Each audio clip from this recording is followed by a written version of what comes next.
I wish I never sleep and seize every single day. Spend time with my loved ones, family and friends.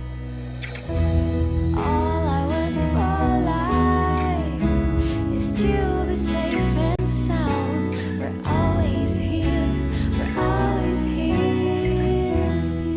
Ei você, leitor, leitora do Portal do Holanda, eu sou Humberto Amorim e estou de volta para apresentar a última entrevista desta semana. Uma semana muito produtiva que nós vamos coroar conversando sobre um evento, um assunto de suma importância. Mas como esse assunto é importante para mim e para você? Antes eu queria dar uma explicação. Vocês estão notando que eu não estou usando paletó, né? O meu ilustre convidado, o presidente da FAEA, a Federação de Agricultura e Pecuária do Estado do Amazonas, também não está usando paletó. Hoje é sexta, hoje é um dia descontraído, é um dia de descontração. E eu embarquei, logicamente, desta descontração da sexta-feira para receber o nosso presidente e também meu amigo Munir Lourenço. Eu quero dizer para vocês, e gostaria muito que vocês prestassem muita atenção nesta entrevista, porque o nosso convidado é um especialista,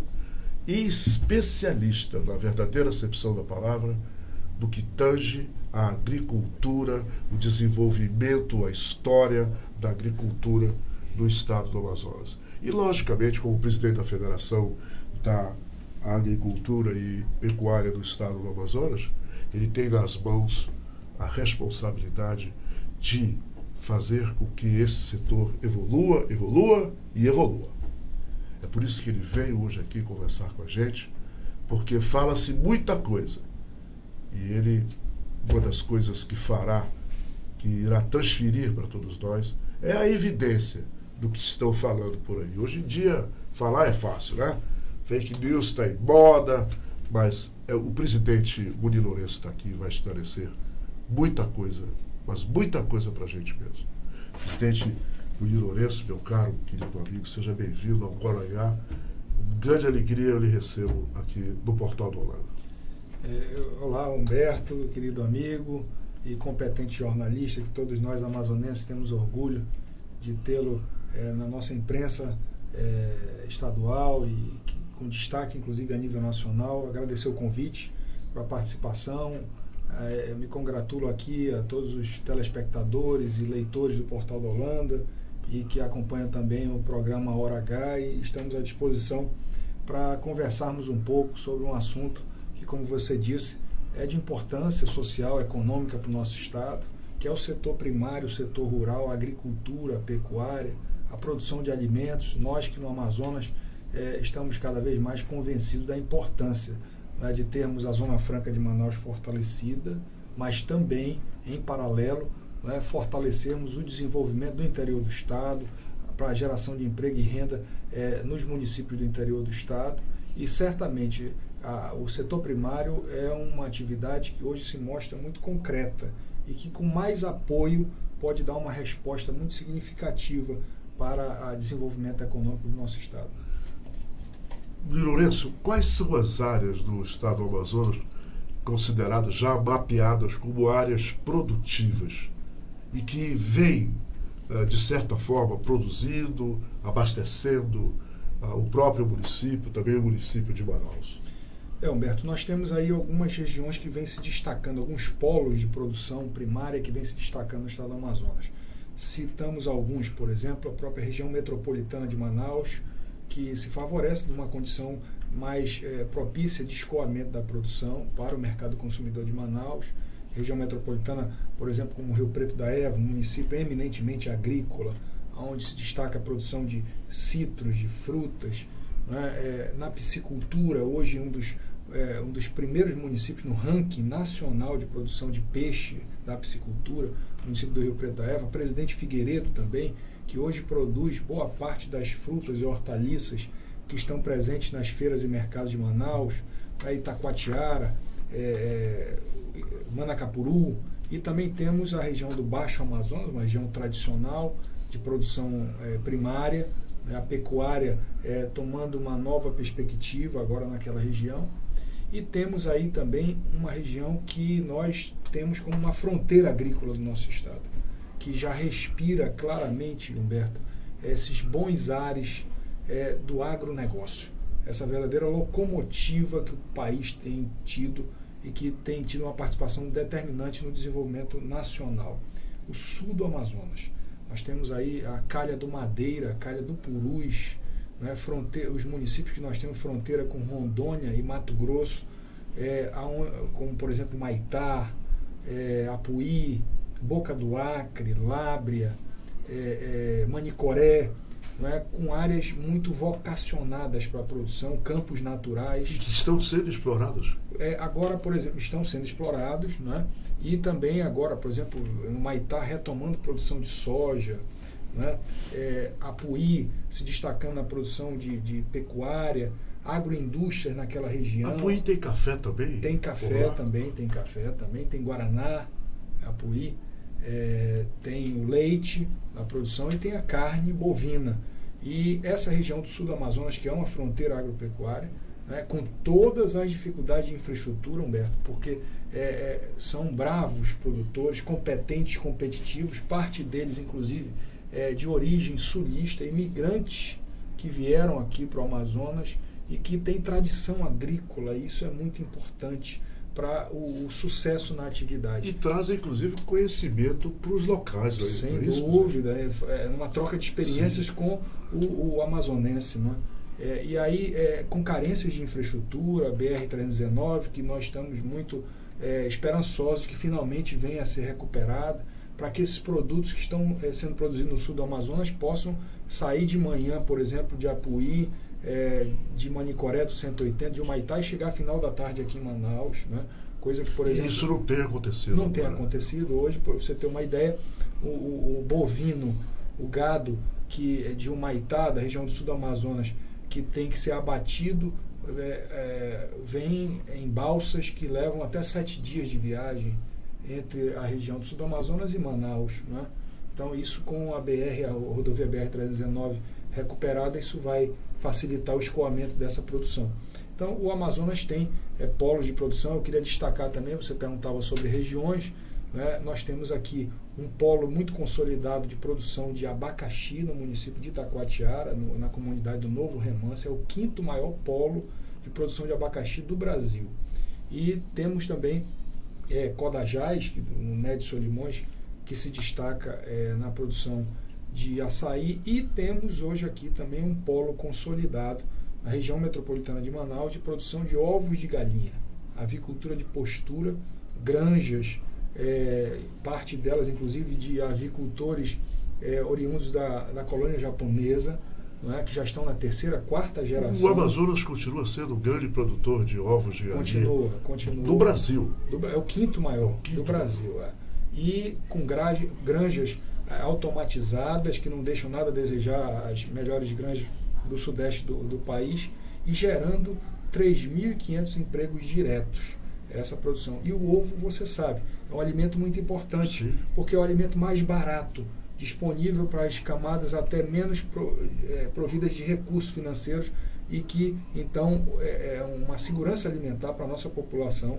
E nós temos agora temos gargalos, nós não produzimos milho, soja, que fazem parte da ração desses animais, e nós temos pleiteado isso junto ao governo do estado, governo federal, para que esses insumos cheguem mais barato para consolidar cada vez mais essas atividades. Presidente, por que persiste eu não sei se é um boato, eu não sei se a própria FAE tem algo concreto, estatisticamente falando, sobre isso, essa história de que a gente importa cheiro verde, tomate, cebola, até o peixe é falado que a gente importa, quer dizer, nunca ninguém mostrou comprovadamente, né, alguma prova de que realmente isso acontece, mas o que a gente sabe, a boca pequena por todo canto, é que tudo isso vem de fora. Isso é um fato, procede isso? Infelizmente, né, hoje não se tem um dado preciso, mas se estima como algo entre 70% a 80% da comida consumida pelos amazonenses vindo de outros estados. Isso é uma situação muito preocupante. Essa produção toda do sul do Amazonas, ela desce? Ela não chega até A maior Manaus? parte dessa produção vem para Manaus, Vem mas pra ainda Manaus. Ainda bem, ela né? ainda bem. Mas, diferentemente dos outros estados nossos vizinhos, Humberto, nós tivemos esse modelo chamado Zona Franca de Manaus, né, que trouxe grandes avanços para o nosso estado. Mas, por outro lado, tem essa característica de um modelo que concentra desenvolvimento econômico na capital do estado. Então, hoje, realmente, é o nosso maior desafio do estado do Amazonas, né, é diminuir esse verdadeiro fosso econômico e social que separa a capital dos municípios do interior do estado. Então, e aí... Em outras palavras, os vencimentos foram concentrados da cidade e pouco espalhados lá no interior. Justamente. Isso é muito preocupante, não é? Porque nós estamos importando ainda alimentos que poderiam estar sendo produzidos aqui no nosso estado, gerando emprego e renda aqui no nosso estado, não é? E a nossa expectativa é que isso, as políticas públicas possam ter uma prioridade para diminuir essa concentração. E, na sua opinião, a gente pode reverter esse quadro? Nós podemos, com investimento, assistência técnica, a gente muda esse quadro. Eu estou muito confiante disso. Estou vindo para cá de uma reunião na Embrapa Amazônia Ocidental, aqui em Manaus. O secretário de Produção, Petrúcio Magalhães, foi visitar e nós estivemos acompanhando e verificamos claramente, nós temos hoje pesquisa, tecnologias para duplicar, triplicar de ponta, né, para aumentar a produção nossa de abacaxi, de banana, da piscicultura, de tanto da própria borracha, de nós cultivarmos racionalmente a borracha. Nós temos fábrica aqui de pneus, né, mas precisamos investir fortemente em outros elementos de política pública, como principalmente a assistência técnica, né, que é aquela ação que leva essa pesquisa produzida pela Embrapa até o beiradão, até o produtor, até o município. E nós estamos otimistas porque ano passado a FAEA teve uma atuação importante junto com outras entidades parceiras, como a OCB das cooperativas, como a FETAG dos trabalhadores, né? Foi aprovada pela Assembleia Legislativa do Estado uma PEC, uma proposta de emenda à Constituição, que criando uma vinculação obrigatória de recursos para investimentos no setor primário, de 3% do orçamento estadual. Isso é ponto pacífico, né? Isso é ponto pacífico e começa a vigorar esse ano, 2019. Ou seja, o Amazonas, sabedor do grande desafio que tem de interiorizar sua economia, de diminuir a dependência da Zona Franca de Manaus, foi o primeiro estado a escrever na sua Constituição estadual essa vinculação. Então, nós vamos ter um salto, Humberto, de recursos de menos de 100 milhões de reais, que era o que o sistema CEPRO tinha em 2018, para quase 400 milhões de reais. Então, isso vai permitir mais investimentos em assistência técnica, extensão rural, infraestrutura, ramais, vicinais, agroindústria, defesa agropecuária, para que nós possamos, então, avançar de forma potencializada na questão do setor primário. Como é que o senhor vê todas essas mudanças, não só no nível federal, como também aqui em Manaus, no estado do Amazonas, que mudou o governador jovem, que deve ter muitas ideias também que focadas em mudanças? Por exemplo, o IDAM perdeu força nos últimos anos de uma maneira que a gente não consegue entender. Agora, com a posse da doutora Eda, que eu conheço, que é uma funcionária de carreira, preparadíssima, com o currículo dessa área, muito, muito sólido, o senhor acredita que a assistência técnica que o IDAM cuidava tão bem outra ferramenta muito necessária para que a agricultura desenvolva? Porque sem assistência técnica, o povo do interior está perdido, sem saber o que fazer. Não é, presidente? Humberto, os números não mentem. O IBGE realizou uma pesquisa com milhares de produtores rurais do Brasil inteiro. E o resultado da pesquisa provou que o produtor rural que tem acesso à assistência técnica tem uma renda e uma produtividade 3 vezes superior do que aquele produtor que não tem esse tipo de assessoramento.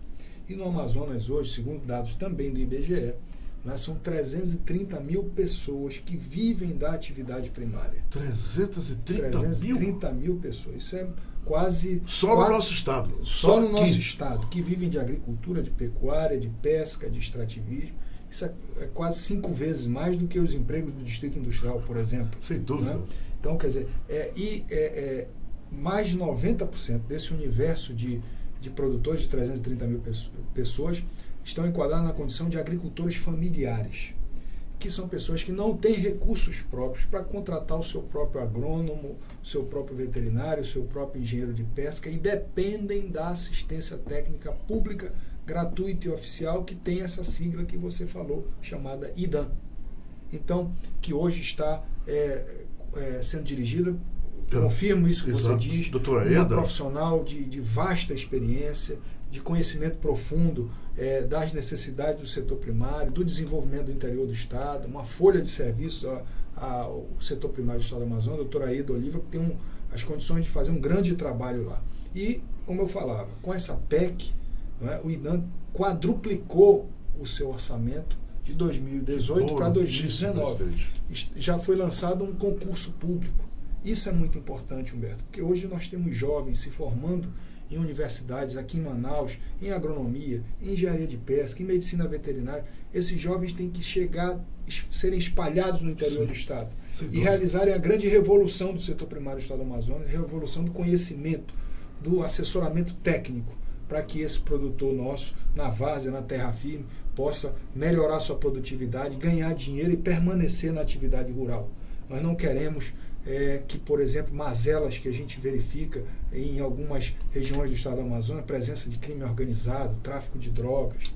Isso muitas vezes por ausência de atividade econômica. Exato, sem dúvida. Então, por todas as circunstâncias, nós precisamos desenvolver fortemente o setor primário para gerar emprego e renda para esse amazonense que está lá no interior, que não é amazonense segunda classe em relação ao amazonense da capital, que tem os mesmos direitos e precisa ter prosperidade, estrutura e condições de vida para si e para sua família. Presidente, eu vejo aqui em Manaus, inclusive a gente divulga muito isso aqui, a feira de produtos orgânicos do INCRA, da Universidade, da UFAM, que eles têm aí na primeira semana, da primeira semana, AgroFan, toda a primeira semana do mês. Nós temos também aquela que acontece lá na frente do Ponta Pelada, temos a lá do SIGS, tem a uma do estacionamento do supermercado. Agora, uma coisa interessante que me chamou a atenção é que tudo é orgânico agora. Orgânico. Existe, no seu entendimento, controle efetivo, algum tipo de selo que possa endossar o que estão dizendo nessas feiras, que tudo é orgânico? Porque eu não vejo quando eu vou na feira.